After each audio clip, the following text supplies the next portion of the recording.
Tere, head Kaguraadio kuulajad ja YouTube'i vaatajad. Algamas on Toomas Pauri autorisaade ja minu tänaseks külaliseks on kauge mees meie sealt, kus vähe räägitakse Narvast ja tema nimi on härra Mihhail Stalnuhhin. No tere, Mihhail. Tere. No sa oled väga kaua aega olnud Riigikogus. Kas igatsust ei teki, sa oled veel noor mees, äkki lähed veel Riigikogusse? Ma tänan Jumalat, et ma olen praegu sellest kohustusest vaba. Ei tahagi või? Ei. Kujuta ette, mina olen sama meel. Need, no muidu ma sain nii vähe olla, aga sain olla.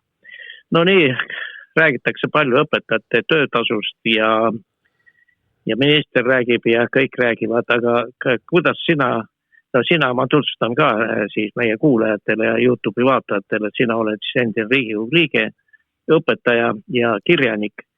Nii et lähme siis õpetaja teema juurde tagasi, kuidas õpetajatega tunned sa siis õpetajana, et asi hakkab paremuse poole minema? Ei tunne. Kuule, Toomas, hariduse teemal tegelikult ma saan aru juba 2-3 aastat, no vähemalt 2 aastat, et haridus keeratakse praegu lihtsalt ämbrisse ja ma ausalt öeldes, ma töötan Narva volikogus, eks ju. Sa oled volikogus ka veel, jah?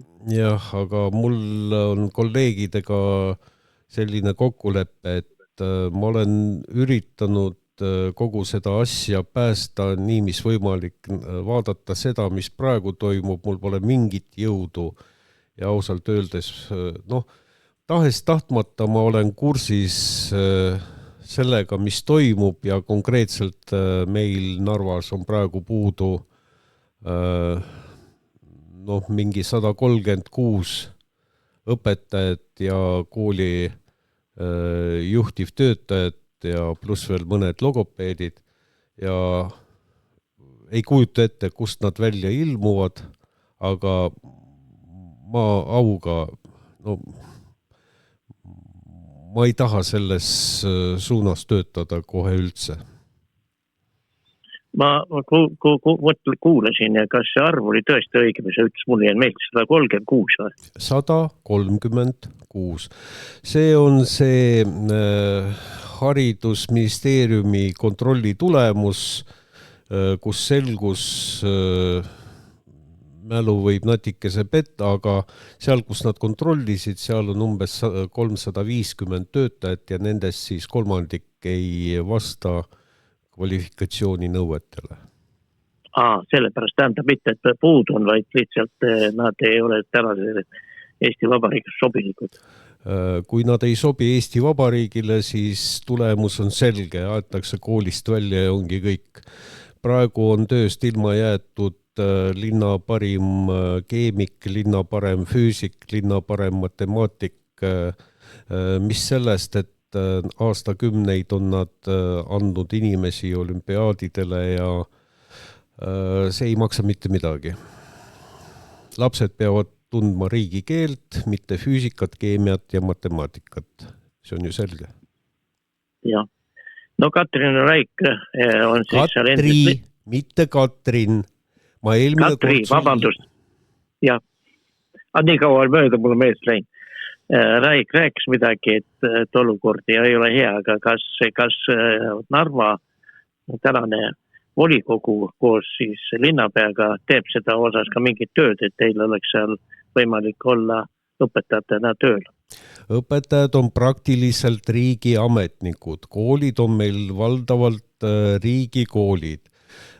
Haridus on peaaegu tervenisti üle võetud haridusministeeriumi poolt. Palun tegelege selle probleemiga. Siis, kui juttu on mingist reformist ja selle läbiviimisest, siis keegi nõu ei pea, mitte keegi ei küsi meie arvamust. Nüüd, kui reform on järjekordselt tagumikus, siis hakatakse, et tulgu linn siis appi. Kuidas? Selgitage mulle. Väga õige küsimus. Ja mis kõige olulisem on see, et sügisel tulevad järgmised kohalikud omavalitsuse valimised ja ka see teema, nüüd peaks juba hakkama kõik erakonnad ja valimisliidud arutama, kuidas ikka haridusega edasi minna Narva linnas. Kuule, mis mõtet seda teha on? Tähendab, sa võid arutada ja kohalikel valimistel on jutuks, kuidas planeerida oma kulutusi kultuuris, teede remondis ja nii edasi. Neid valdkondi, kus linn peab oma töö ära tegema ja hea oleks kui kvaliteetselt, neid on piisavalt. Aga haridussüsteemis on peamiseks vastutajaks haridusministeerium ehk valitsus. Tehke teie oma töö nüüd korralikult ära. Vaat teie sõbrad, kes te kuulate ka kui raadiot ja vaatate YouTube'ist teie saateid, et tehke oma töö korralikult ära, aga ma pean kunagi need asjapulgad ka eetrisse tooma, et rahvad neist näeks ja raadios kõrv kuuleks. Aga praegu sa rääkisid seinaga. Praegu ma rääkisin seinaga, et kas ütleme see palgaasi ja sellest rääkimine on ka jõudnud teie tasemele? Sa mõtled seda ministeeriumi ametnike palgatõusu või? Ei, ma mõtlen õpetajate, mida kõik lubavad. Ma kuulan ka, kuigi ma ei ole ise õpetaja. No esialgu on haridusministeerium tõstnud oma ametnikele palka. Minu teada, ma vist nägin mingit uudist selle kohta, et õpetajad korraldasid ka mingi piketi kuskil Tallinnas seoses sellega, aga rohkem infot nagu ei olegi. No sina oled nii kaua õpetaja olnud. Milline see tavalise õpetaja? No mitte, ma mõtlen, et mingi kuidas õpetajal on ka mingi kvalifikatsioon või tähendab mingi tase või direktori ja siis on õpetaja, on niimoodi või? Ma räägin lolli juttu. Ma ei tea, mis juttu sa räägid, ma ütlen veel üks kord. Esiteks, ma töötasin eesti keele valdkonnas Narva keelekeskuses ja ma õpetasin eesti keelt nii, nagu ma teen seda ka praegu. Kooliga mul on pistmist nii palju, kui seda on suvalisel volikogu esimehel, sest tal peab olema selge ettekujutus sellest, millist hoonet on vaja renoveerida, kus on vaja remonti. Ühes koolis on töökoda vaja, teises koolis on spordisaali vaja ja nii edasi. See tähendab, et põhiliselt majanduslikud probleemid. Kõigi nende asjadega, mis sõltuvad hariduse korraldusest, tegelevad konkreetsed ametnikud ja see ei ole ei volikogu esimehe, ei kellegi muu asi, et sinna nina tuppida. Ma ütlen, kui sa nüüd nii kaua töötan, kas see õpetajate palk, sa näed ümber enda neid õpetajaid, arutame, kuigi me ei saa seda mõjutada sinuga, aga vähemalt me saame rääkida, kas see õpetaja palk on ajale jalgu jäänud. Ei tea, hiljuti vaatasin esimese kvartali statistikat, siis seal on jälle rõõmsad uudised, et võrreldes eelmise aasta esimese kvartaliga on 6 korda see Eesti keskmine tõusnud ja mulle tundub, et koolis see praegu ongi kuskil seal umbes keskmise tasemel ja tunduvalt suurem kui mediaanpalk, nii et ei oska midagi öelda, siin on töötuid ümber ringi tuhandeid,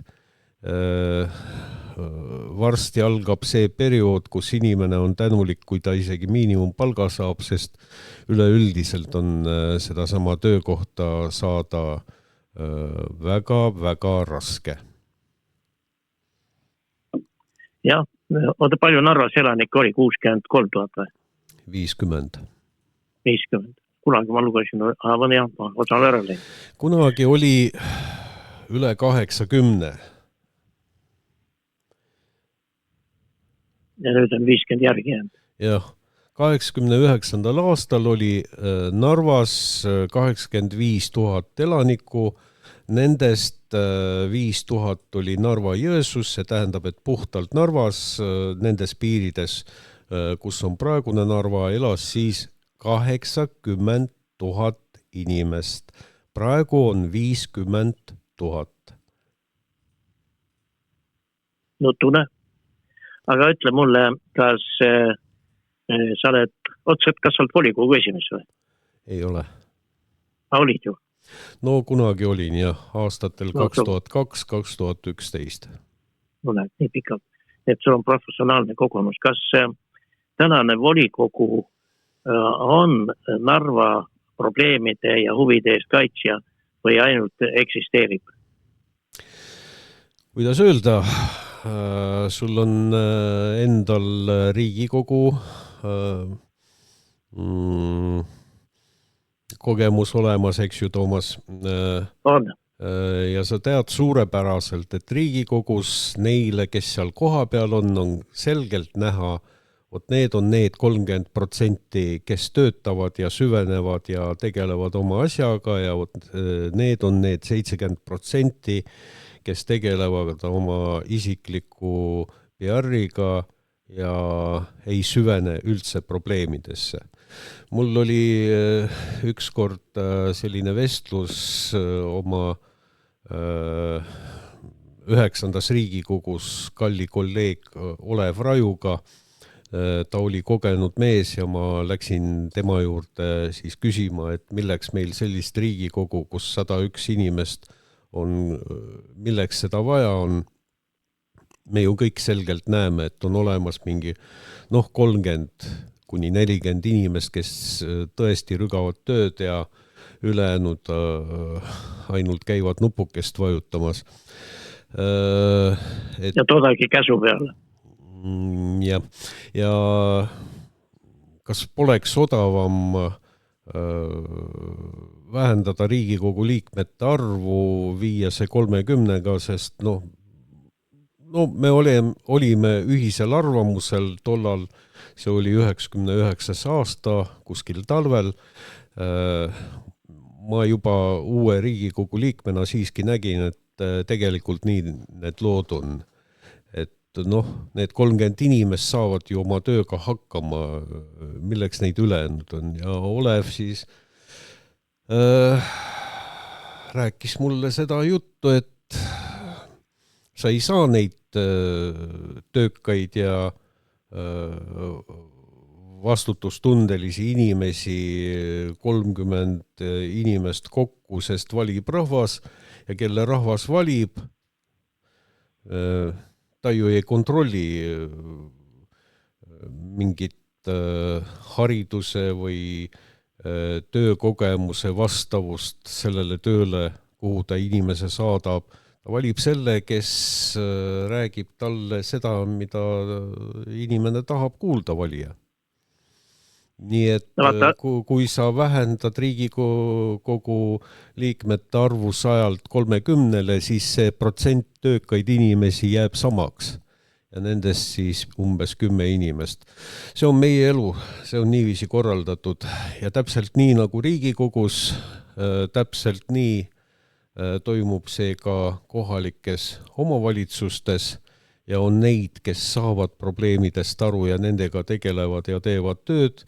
Ja nagu alati igas töökollektiivis on neid, kes heal juhul kas või ilmuvad tööle, et ei tekiks selliseid väliseid pretensioone kas või puudumiste osas. Aga tegelikult mitte millegiga ei esine ja selles volikogus on ma arvan, et oma 10 inimest, kes pole, ma olen peaaegu 100% olnud volikogu istungitel, kes pole selle ajaga praktiliselt juba 3,5 aastat pole kordagi sõna võtnud üheski küsimuses. Nii et kõik nagu alati ja pole siin midagi parata. Valija teeb oma valiku ja igasse valitud organisse satuvad inimesed, kes meeldivad valijale. See ei tähenda, et nad oma asja tunnevad ja tahavad tõesti töötada. vaata, valimised on muutunud kuidagi kommertslikuks, igasugused plakatid näost, koostöögrupiga ja nii edasi, iga tänavanurgal. Ja inimene vaatab, kes tema arvates kõbedam välja näeb, keegi kuula, mis nad räägivad. Ja ka siis, kui on Riigikogu infotunnid, nad ise riigikogulased ei tule kohale. Ja need valijad ei tule ka kuulama, üksikud vändid, nagu sa ütled, need käivad ja vaatavad, mis nad seal räägivad. Ja ei vaata seda, vaid ütlevad, näed, kus see sellele põrutas. Et juba kogu see valijaskond, kes valib Riigikogu ja kohaliku omavalitsust, on halvasti informeeritud nende tegevuse toimetamistest, et kuidas seda parandada ja kas üldse on võimalik. Ka praegust on klaunaad. No kuule, see on demokraatia üks suurimaid vigasid, aga sellega pole mitte midagi teha, absoluutselt. Tähendab, praegu sa sõitsid sisse valijale ehk esitasid talle pretensiooni selle pärast, et ta valib valed inimesed kuskile. Aga nii teha ei saa, ta mängib vastavalt reeglitele. Vaata, Prantsusmaal oli kord üks selline lugu sündinud, et Pariisi ühel tänaval valiti Prantsusmaa parlamenti ja Pariisi ühel tänaval ilmus plakat, neid oli mitu tükki ühest kandidaadist, kes kirjutas enda kohta, et ma olen parim kandidaat selles linnas. Siis tuli teise erakonna kandidaadi plakat, millel oli kirjutatud, ma olen selle provintsi parim kandidaat. Siis ilmus kolmas, kes kirjutas oma plakatile, ma olen Prantsusmaa parim kandidaat. Mis sa arvad, mis oli neljanda kandidaadi plakatil kirjutatud? Ma olen õige mees, ma ei tea. Seal oli kirjutatud, et ma olen parim kandidaat sellel tänaval. Ja kui ei ole mingeid piiranguid, kui näiteks mitte keegi ei nõua, et kandidaat, kes hakkab seadusloome tööga tegelema, et tal oleks mingi juriidiline haridus või majanduslik haridus, et tal oleks mingi juhtimiskogemus ja nii edasi. Sul vabalt, ja ma mäletan seda, sul istub ühes reas medtõde, teises reas õpetaja, kolmandas reas saatejuht, neljandas reas töötu ja viiendas reas mõtle ise välja, kes me oleme kõike näinud, näiteks sportlane. Ja mida sa tahad? Mida sa tahad? Tulemuseks sa saad selle, et kuule, seoses selle Reinsalu koalitsiooni rünnakuga ma vaatasin mõned seadused üle, näiteks käibemaks. See tekst, mis ma internetist esimesena avasin, see oli 2003. aasta variant, millele olid lisatud siis muudatused.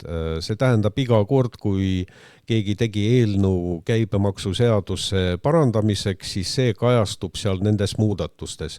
Mis sa arvad, Toomas, kui palju neid muudatusi 20 aastaga oli tehtud? Mõned. No püüa mingi arv nimetada, mis sulle tundub mõistlik? No ma ütlen 5. 68. Nii palju, kurat, eks. 68 korda, need ei ole muudatused. Need ei ole muudatused 68. Neid muudatusi, mida seal sisse toodud on, neid on sadu ja sadu. Need on 68 korda on erinevad Riigikogu liikmed või erakonnad või fraktsioonid teinud eelnõu. See tähendab 20 aastaga 68 eelnõu, mis nii või teisiti muudavad käibemaksuseadust. Ja mis on selle aluseks? See on see, et sellega tegelevad enamasti diletandid. Ja siis, kui sul on keegi profi Ma ei tahaks kiita koos nimega, aga Reformierakonnas on üks asjatundja, kes on tõesti rahanduses näiteks väga tugev mees. Ma töötasin temaga mitu aastat rahanduskomisjonis Riigikogus ja ma lihtsalt tean, et ta tunneb teemat ja seda valdkonda. Ja vaata, neid lihtsalt keegi ei kuula, isegi omad. Inimene jättis riigi eelarve vastuvõtmisel hääletamata ja selgitas pärast, et ei saa tema, inimesena, kes saab rahandusest aru, ei saa seda asja toetada ja siiski see paber võeti vastu. Nii et me praegu oleme liikunud kuidagi veidi eemale sellest sinu algsest küsimusest. Ma panen siis sellel teemal sinu loal punkti, et Narva volikogus on neid, kes tööga tegelevad ja kes lihtsalt lolli mängivad. Neid on samas proportsioonis, kui seda on, ma arvan, Tartus, Tallinnas ja Riigikogus. Igal pool on nende inimesed olemas. No jah, ei saa süüdistada valijat, sest valija on püha, aga nad võiks ennast kurssi viia ja tundma õppida inimesi, kes on oma võimetelt seal otsustumistest ja muudes asjades siiski sõnakad ja julged. Toomas, sa ise ka usud seda, mida räägid või? Tahaks uskuda. No, mina küll ütlen, et see on täielik utoopia. Ma räägin sulle, ma siin kogu aeg jagan mingeid kogemusi ja muljeid. Ja ükskord, see oli umbes jaanuar või veebruar ja see oli valimiste aasta. Nii et ma ei saa sulle öelda, kas see oli 3. aasta või 7. Tõenäoliselt ikka 3. Ja siis oli mul mingit asja Tallinna Pedagoogikaülikoolis, siis veel oli see nimetus õppeasutusel. Ja ma tulin sinna ja see oli veebruar, ma garderoobis võtsin jope maha, ootasin millal numbri saa ja olin tahes tahtmata kuulajaks, omavahel vestlesid koristaja tädi ja see garderoobi tädi. Ja see nende omavaheline vestlus jäi mulle eluks ajaks meelde. Üks küsis, et kuule, Maali, kas sa juba tead, kelle poolt sa hakkad Riigikogu valimistel hääletama? Jutt toimus eesti keeles muidugi. Teine ütles, et jah, kuule, ja on sul ikka hea kandidaat? Tädike vastab, et väga hea. Kelle poolt sa siis hääletad? No, koristaja tädi tunneb uhkus, sest keegi tunneb huvi tema arvamuse järgi, eks ju, ja siis ta natikese niiviisi pausiga vastab, et vot see ja see.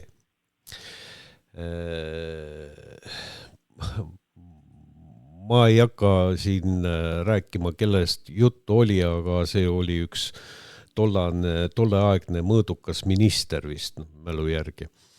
Ja üks proua. Ja garderoobi tädi küsib, et kuule, aga miks sa just nimelt tema poolt hääletad? Ja koristaja vastas, et kuule, no nii viisakas proua, alati kui tuleb sisse, naeratab ja ütleb tere ja pühib saapad puhtaks ja nii, et väga hea kandidaat, õige inimene. Vot niiviisi toimub see valik ja tee, mis tahad ja mitte kedagi sa ümber ei kasvata. Niiviisi valitakse ja kui te saate tulemuseks tohutu töötuse, mingi rekordilise inflatsiooni ja vaatad seda, et homme veel sõda ka, siis jumala pärast, see on meie valik. Meie kui valijate, terve see suur kogu, eks ju, see on meie valik.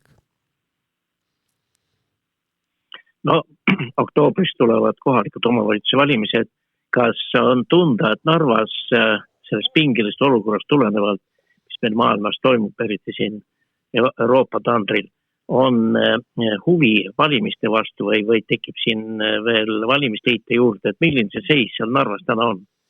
No kuule, täitsa tavaline on kõik,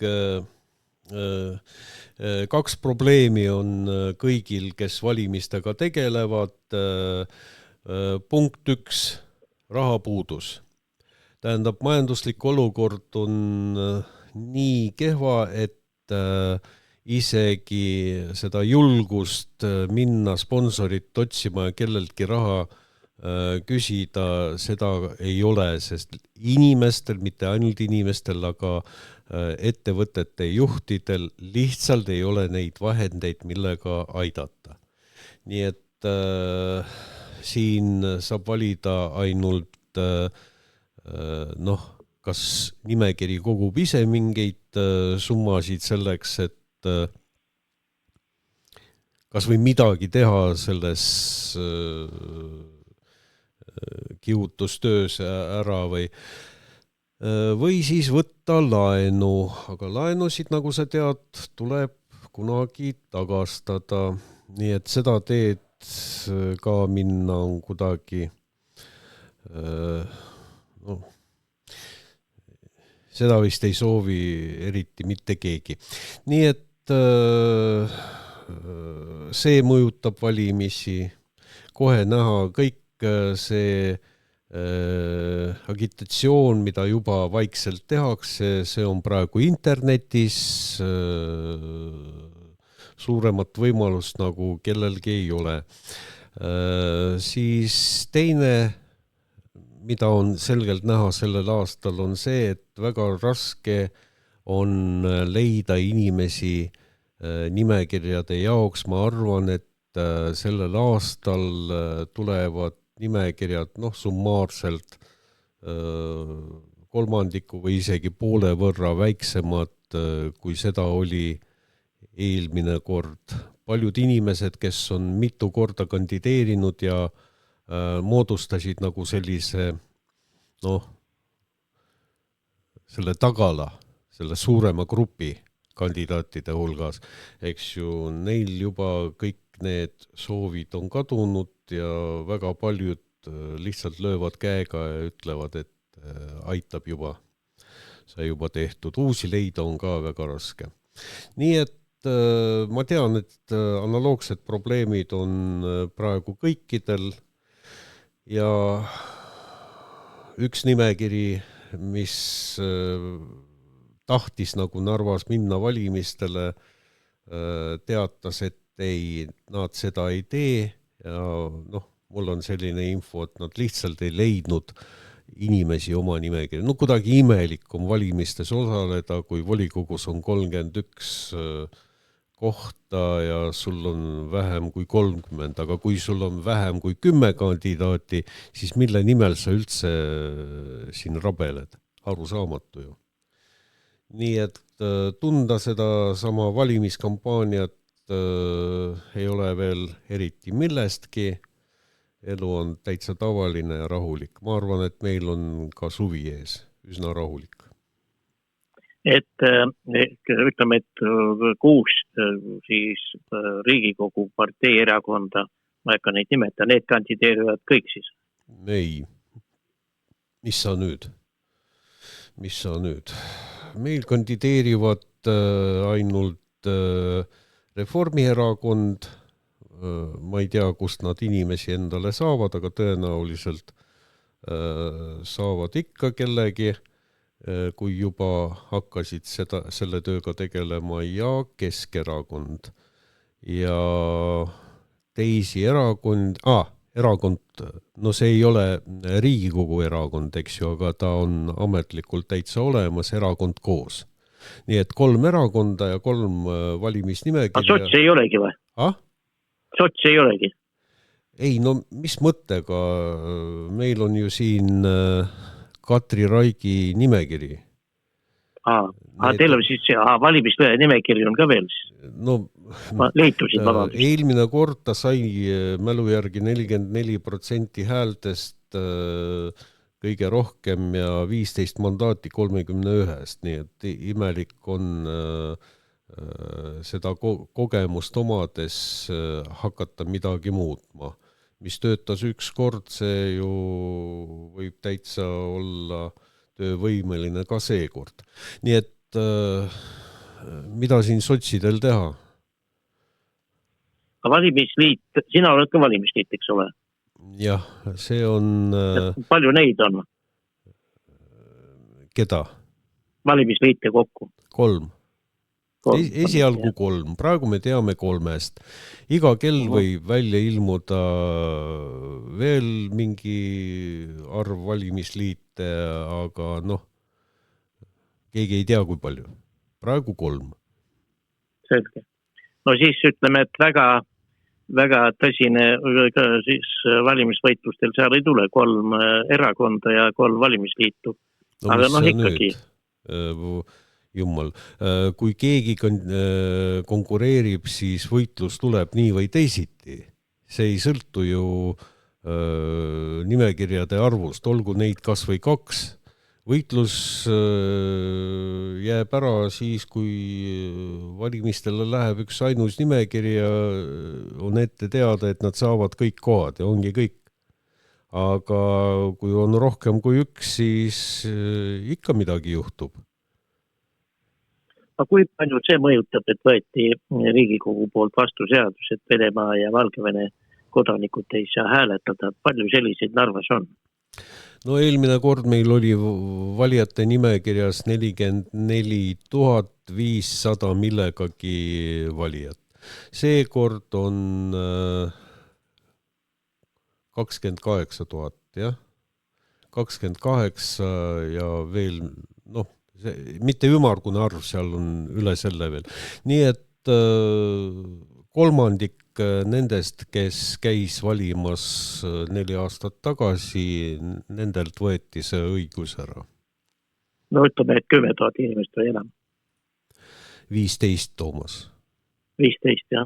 15 000 inimest linnas, kus elab 50 000, jäid ilma valimisõigusest. Kuigi nad selles linnas on sündinud, siin elasid nende isad, emad, vanaemad, vanaisad, nad on eluaeg töötanud, makse maksnud ja nende maksudest eksisteerib seal hulgas ka praegu Narva linn. Nii et... Jah, me oleme sellest rääkinud, et omal ajal, kui peale seda, kui Narvat hakati taastama ja maju ehitama ja siis teha seal kaevandustes, ei kippunud siit Lõuna-Eestist keegi, läks küll Tallinnaga, mitte Narva ja kaevandusse tööle ja tulid inimesed kas siis Venemaalt või Valgevenest ja hakkasid seal kaevandustes töötama. Kuule, nad ei tulnud. Neid mobiliseeriti. See oli umbes nagu võetakse kroonu. See tähendab, et toimub mobilisatsioon. Nii, nüüd sa lähed 2 või 3 aastaks, tegeled seal taastustööga ja nii edasi. Ja siin ma tunnen paljusid, kes mitte konkreetselt need, kes tulid, aga nad mäletavad, mida jutustasid neile vanemad või vanavanemad. Tühi koht, puhtalt ainult varem, et elada on vaja telkides või mingid kiiru peale kokku pandud barakid. Esmajärjekorras on vaja taastada Kreenholm, seda on vaja teine ettevõtte, 3., 4. ja siia toodi mobilisatsiooniga. Need, kes tahtsid pärast sõitsid... Paljud ei tea. Et paljud teie eestlast ei tea, ei tunnegi huvi. Mul on selline tunne, et see, mis puudutab Narvat, eestlased üldse ei tea mitte midagi. Välja arvatud see jama, mida kirjutab Eesti meedia ja jutustab meist. Jah, ja ütleme, et Eesti kaevandustes põlevkivi kaevandamise vist 40 meetrit see sügavus, kus tuleb töötada või on veel sügavam? Kuule, sa pidevalt küsid mind kaevanduse kohta. Leia endale mõni jutusõber seal Kohtla-Järvel, eks ju. Ma olen oma elus töötanud Kreenholmis manufaktuuris 5 aastat ja ma olen hiljem nii või teisiti olen seotud olnud Narva elektrijaamadega, siis kui Savisaar oli majandusminister. Nii et sellest ma veel võin sulle midagi rääkida, aga kaevanduseks, no keda ma hakkan siin naerutama oma juttudega? Selge. No nüüd on, kui see 15 000, mina ei ole muidugi huvi tundnud, sest ma elan siin Tartu külje all, mitte metsas, vaid päris lähedal, 50 eemal, et ma ei ole kursis ja ma palun vabandust. 15 000 on suur jõud, see võtab sult palju hääled ära ju. Miks sa nii arvad? Ja ma ei arva, ma lihtsalt mõtsklen oma väikse päega. Tähendab, Riigikogu valimistel osalevad ainult Eesti vabariigi kodanikud. Ja mul oli viimastel valimistel üle 2500 hääle Narvas. Nii et see tegelikult ei sõltu, mis kodakondsusega on inimene. Ei, absoluutselt. Aga no meil seda tehakse niimoodi. Kahjuks. Aga no siis ei ole sul hullu midagi, siis ainult sulle edu soovida. Sa kuuled mind või? Toomas, jah, ma kuulen. Tähendab, need on mingid 21. või 22.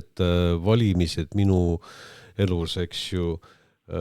Siin eduga ei ole mingit pistmist, see on lihtsalt töö, inimeste informeerimine ja energia, mida sa sinna sisse paned sellesse töösse.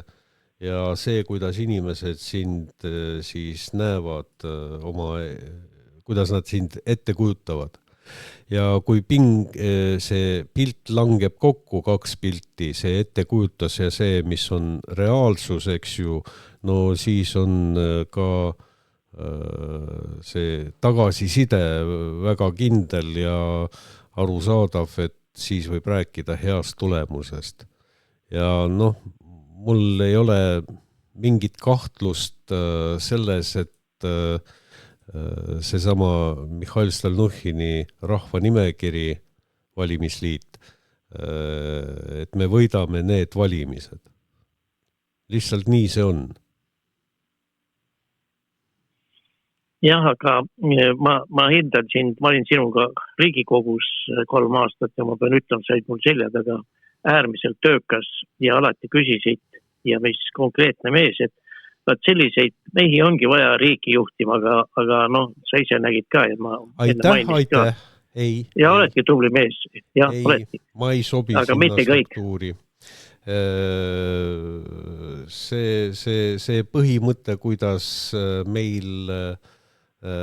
kuidas meil kokku pandakse seda riigivõimu, sellel pole minuga mingit pistmist, nii et aitäh. Palun. Ja, kahju, et need asjad ei käi. Aga ma küsin, et kuidas on juhtunud Narvas niimoodi, et need inimesed, kes elavad seal väga pikalt ja kaua aega, on väga riigitruud ja need tänapäeva noored kahjuks mitte. Millest see on tegitud? Nüüd, Toomas, ma ei saanud küsimusest aru. Ma vaatan need vanemad inimesed, kes Narvas elavad väga pikka aega, on, nagu väidetakse, see on minu jutt, on riigitruud ja kuuletuvad Eesti Vabariigi seadustele, aga noored tänapäevased, nooremad inimesed seda mitte enam ei tee. Ma ei tea, sind informeerib keegi teine. Mul sellist pilti, isegi infot selle kohta, et keegi räägiks ja niiviisi hakkaks inimesi jagama, mul seda ei ole. Vanuses siin ei sõltu üldse mitte midagi, lihtsalt kui inimene puutub kokku ühe või teise sigadusega, ta vastavalt sellele ka reageerib. Öelda, et keegi, kes on vanem, see on seadusetruu ja kes on noorem, see seda ei ole. No, Toomas, nii ei saa rääkida. Ja no selge, ajakirjandus räägib ja ajakirjandus, jumbal küll, ka mul mingi autoriteet. Ma olen sellist jama lugenud viimastel aastatel. Me siin teeme Viktoriga saateid ja kui varem oli 3-4 nädalas, pärast oli 7 nädalas, siis praegu meil on mingi 10 nädalas, sest lihtsalt neid apse on nii palju, et annab kommenteerida, pool päeva läheb julgelt selle asja peale iga nädal.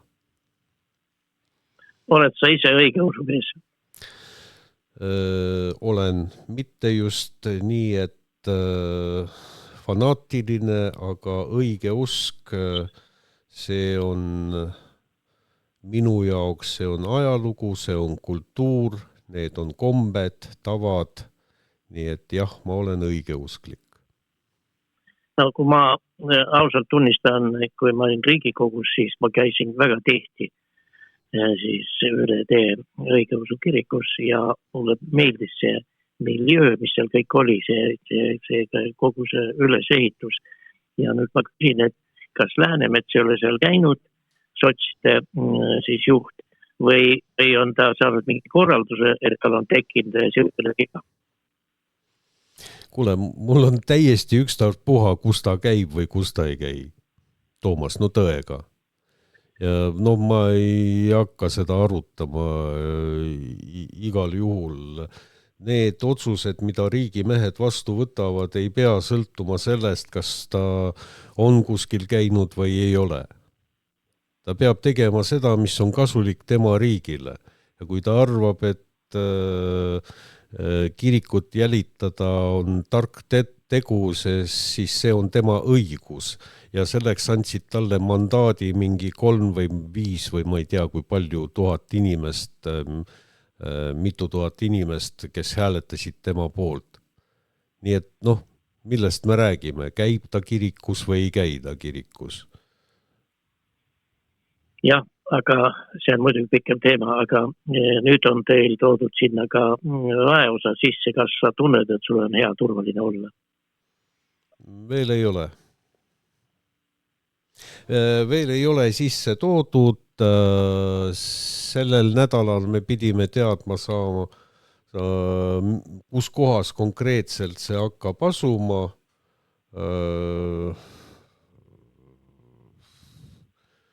Mul ei ole mingit tunnet selles.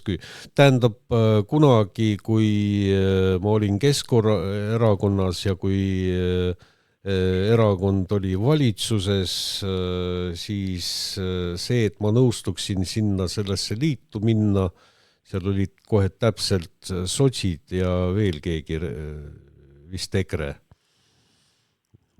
Minul tollane erakonna esimees küsis, et kuidas mina näeksin seda asja, siis ma ütlesin, et meil seisab Kreenholmi manufaktuur, praktiliselt varemetes, eks ju, ja vanad võimsad hooned, mis seal veel on, need on tühjad.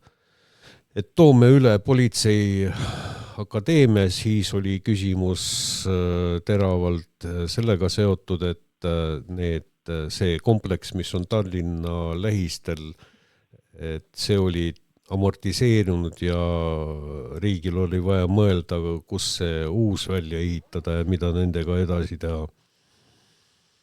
Nii et tollal näiteks ma püüdsin elu sisse tuua sellega, et tuleks mingi riigiasutus Kreenholmi territooriumile ja see oli selge, et peale selle ilmumist oleks 10-kordistunud see investorite otsimise resultatiivsus.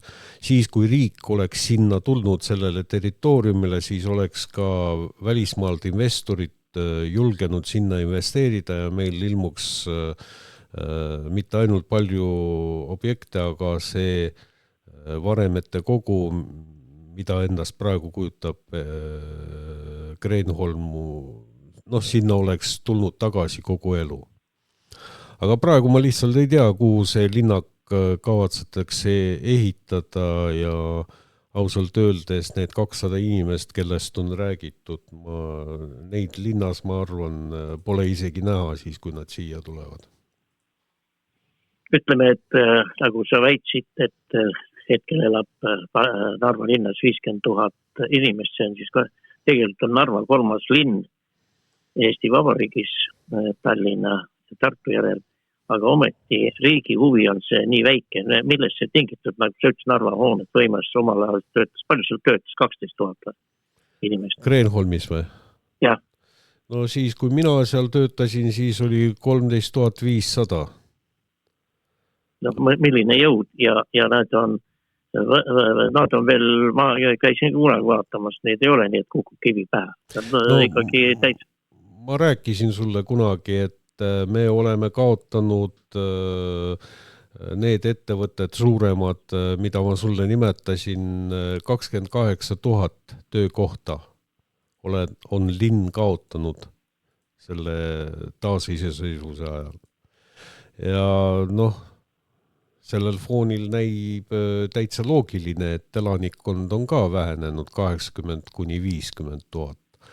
Aga ma arvan, et see toimub mitte ainult Narvas, see toimub üle Eesti, nii et tee mis tahad, aga see on meie elu. No ütleme, et see on kahju, et see sellises linnas ja nii hea positsiooniga ei oska linn ja alati, kui Narvas on midagi head, sellest ei räägita, kui midagi seal on sellist paha juhtunud, siis sellest kõik ajakirjandus. Meil ei juhtu midagi paha. Midagi sellist, mida pole juhtunud mõnes teises omavalitsuses. Meil on need inimesed, kes ennast nimetavad ajakirjanikeks, need püüavad siin haipi. Need igati pidi püüavad näidata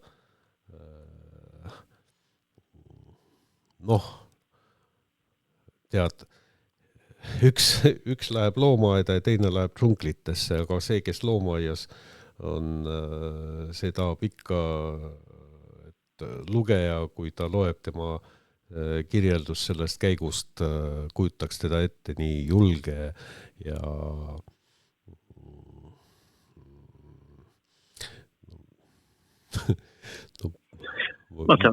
julge jahimehena nagu see, kes seal džunglites jalutab.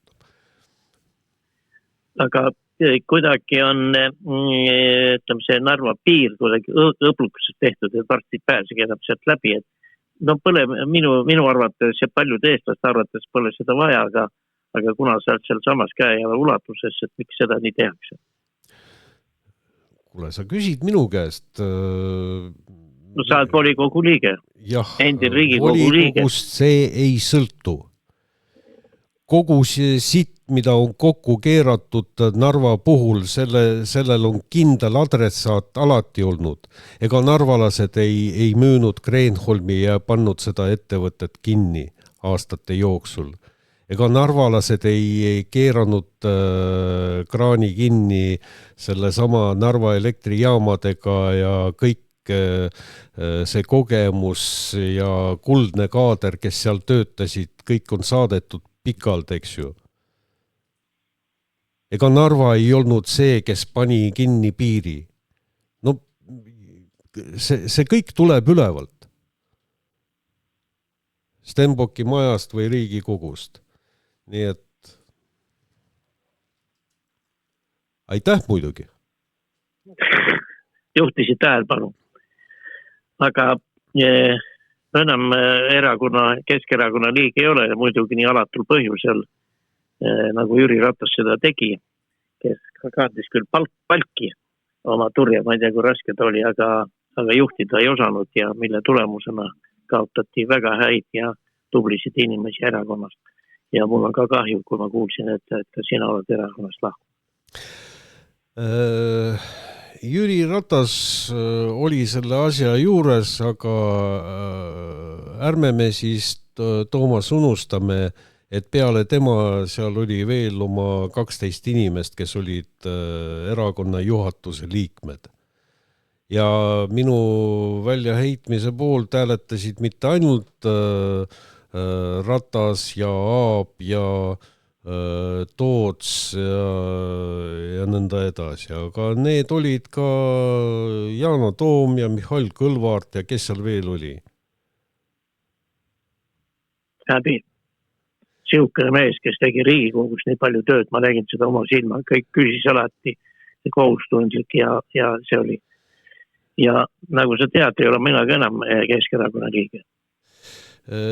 Jah, olen kuulnud küll ja tahan siin õnnitleda seoses sellega. Et see on no nii, nagu räägime. Nii, et tead, said mingist haigusest lahti. Minu jaoks see näeb jälle niiviisi. Kui ma vaatan seda, kuulan seda, mida nad räägivad ja näen, mida nad teevad, siis mul on ainult kergendustunne sellest, et ma enam selles kambas ei ole. Jah, kus sa olid väga, väga pikalt. Nii, kuna sa kirjutad raamatud, et Kalu, sa kirjutasid laste raamatuid, mida minagi olen jaganud, et kuidas nüüd on olukord, et kas sinu teos on valmis või lähiajal, et inimesed tunnevad huvi? No see romaan, mis juba paar aastat mul on, leiab vist see protsess loogilise lõpu 1 või 2 kuuga. Ma loodan igastahes, et see ilmub trükist. Noh, sinu kuulajal sellest mingit kasu ei ole, sest see tuleb muidugi vene keeles, nii et mõned loevad. See huvitab pigem Narva, Tallinna, Kohtla-Järve inimesi. Oot, see on siis sinu eluloo kirjeldus või? Ei ole. Jummal küll. Mida seal kirjeldada on? No juba ikkagi eakas mees juba. Ma olen nii palju neid eluloo kirjeldusi lugenud, mis ei kanna endas mingit sisu ega mõtet, et viimane asi, mida ma hakkan kirjutama, see on enda elu ümber jutustamine. Aga noh, lähiajal on siis juba trükis või? No ma loodan, siin on selline lugu, et ma lihtsalt andsin heale inimesele kätte ja ütlesin, kas tuleb midagi välja või ei tule. No kui tuleb, siis tuleb, ei tule, ei tule. Selge. Ja pealkiri on tal? Vene romaan. Vene romaan. Mihhail Stalnuhhin. No nii, nüüd on nii kaugel, et saade hakkab lõppama. Nüüd ma küsin sinu käest, miks Eesti inimesed peaksid, kui nüüd algab suur suvi, loodame, et see tuleb ilus ja soe ja päikseline, tulema Narva 50 000 elaniku linna, 3. linn Eesti Vabariigis. Et mis on need kohad, kuhu peaks kindlasti tulema ja tundma ka Narvat, mitte ainult, mis meedia seal jahutab? No kõik nagu alati, siin ka mitte midagi ei muutu. Tulge ja vaadake, kuidas linn välja näeb, meil on ilus, õitsev, puhas linn, viisakad inimesed. Mul on muidugi selliseid juhtumeid olemas, kus vastavalt nendele narratiividele, mida meedia eestlastele edukalt sisendab, siis mõni tuleb autoga linna ja kardab autost välja tulla, et ümber ringi kõik soovivad teda röövida, tappa või vägistada, eks ju. Aga nii see ei ole. Ilus, rahulik, vaikne linn, nagu kõik teised Eesti linnad. Tulge ja vaadake. Jah, ma sellepärast räägingi, et kuvand on vanasti, ma olin seal Narvas tihti, sellepärast, et seal on head sanatooriumid. Aga noh, nüüd on pension väike ja enam ei jõua. Kahjuks mina ei saanud Riigikogu pensioni, sest et Parts 2003. aastal võttis selle võimaluse ära, aga tühja temast. Aga mis sa lõpetuseks tahad siis öelda? Head ilma kõigile, aga põhiline on see, millest mõtlevad praegu vist üle 90% Eesti elanikes, et oleks töö, et oleks palk, et oleksid normaalsed hinnad poodides, seda, et valida normaalne võim, sellest ma ei räägi, sest see on nagu nii teostamatu. Ma küsin ise lõpetuseks, et kui palju, kas Vene meedias seal Narvas seda sõjahüsteeriat, mida meil siin külvatakse, ka on nähtavalt. Ma ei tea, mina küll seda ei märka. Sõda on siis, kui sul muid võimalusi ei ole, siis hea võimalus oma rahakotti täis toppida on ikka see relvatööstus ja kõik, mis sõjaga seotud on. Nii et mina näen seda majanduslikku külge selle taga ja kuna meil siin keegi selle pealt raha ei teeni, siis eriti siin rahvas sellest ei räägi ka. No minu soovitus on tänasele Eesti Vabariigi valitsusel Riigikogule, et Narva on 50 000 elanikku, pöörake pilk sinnapoole, väga ilus linn ja seal on kohti, mida tuleks renoveerida ja korda teha. Kuule, kui nad natikese vähem vaataks siia poole, me oleks poole õnnelikumad. Aga see selleks. Hea küll, Toomas, aitäh sulle, et helistasid ja saime rääkida ja kõigile, kes kuulanud on, ilusat päeva. Aitäh, ilusat päeva jätku ja ilusat saabuvat suve.